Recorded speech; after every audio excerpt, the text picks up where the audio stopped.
Ang usapan namin, sabi ni Pare Manny, kapag kayo ay nasa Maynila, kailangan may kaunting punto. Sakay kami sa jeep. Rosing, hanggang Pineda. Si Yaman yata, waluhan. Wala lang. Sabi ng babae, mabaya do. Ganito, ayaw na, bigyan pa rin mali. Yan, ganyan!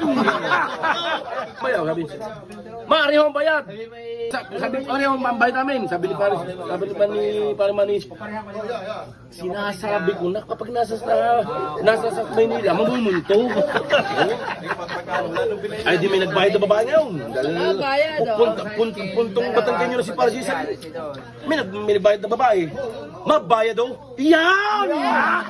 Sabi ni Pare Manny, yan! Ay mo na, ganyan! Yan, ganyan! Nung tinanong ng driver, Santo, pinili ka! Bisaya! Sabi ni Pare Cesar.